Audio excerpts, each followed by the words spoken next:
Now, I met Cormac last week, in fact, last week, yes, we actually... who's been to Tales of Whatever here before?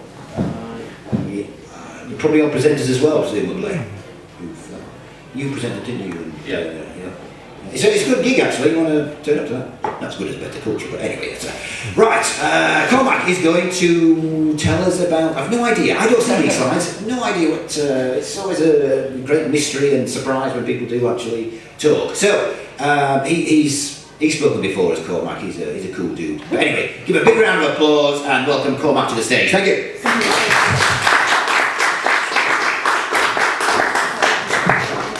think I'll do this kind of thing.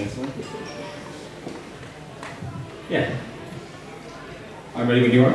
Okay, ready? Yeah. There you go. Hi, I'm Cormac and I'm going to talk about conflict, or the title of this talk is Why Can't We All Just Get Along? So conflict I'm going to be framing from 3 different angles. I'm going to say that conflict is part of life. It can be come from just being rude, fuck you, the guy in the nice policeman in the middle. It can come from obviously conditions that underpin life, like belief systems and divergent points of view. So I grew up in Ireland, an island divided by conflict, and I had snipers pointing at our car whenever we went on holidays through Northern Ireland to my grandparents' house, which wasn't very nice. But more recently I've been studying Wikipedia, and I've been looking at it as a sort of a case study of conflict and how people can actually come together to build knowledge. It's rife with conflict.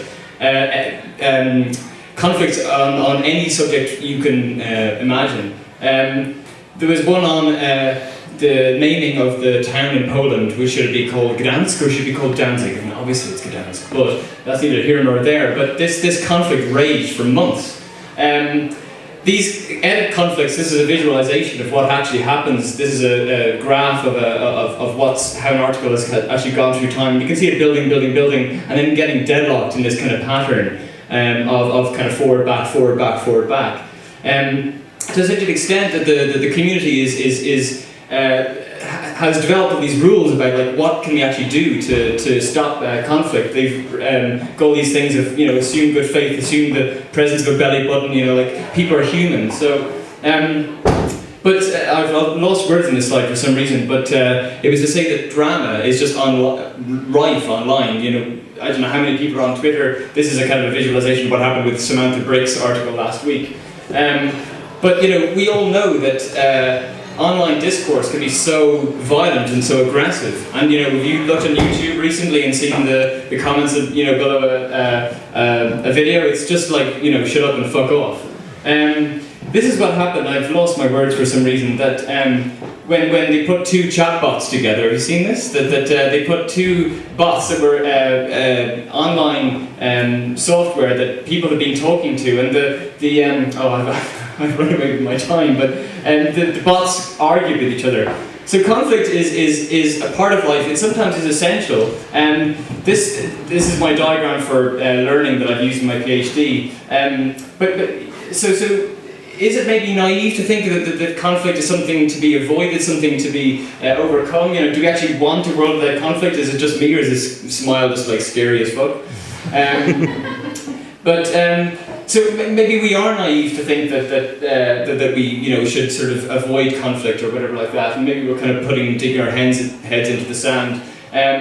But conflict's impact on the brain is such that we there's interesting research which says that we're biased to be optimistic and sort of looking at the positive, but conflict does have a very negative impact.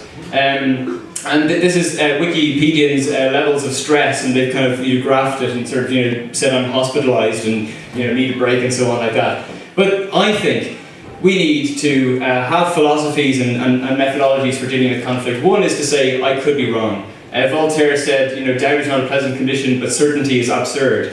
We need to take that seriously. We need to. This is an interesting philosophy which has come out. I'm not necessarily expounding it, but saying possibilianism, saying that we need to maybe be recognise that through history, we have been proven wrong time and time again. So we need philosophies like that. We also need methodologies for dealing with conflict. Like this is an actual conference which is developed around open space technology, as they call it, an actual methodology for talking with each other. So just wrapping up, I mean, the feminists said since the 60s that the personal is political, and you know the way that we deal with people is not just like interpersonal, but it's actually you know, politics is interpersonal. So we need to take these things seriously. But as we grow into silos, into communities online, we need to think about, are we putting ourselves into bubbles that make us intolerant of other people's points of view, or are we able to actually come together and actually understand each other? So I'm saying, in my last slide, we need spaces for dialogue. We need to actually, you know, understand each other, and we just basically need to be nicer to each other. So when you're on YouTube, just be nice, spread niceness, because niceness is infectious. So thanks a million.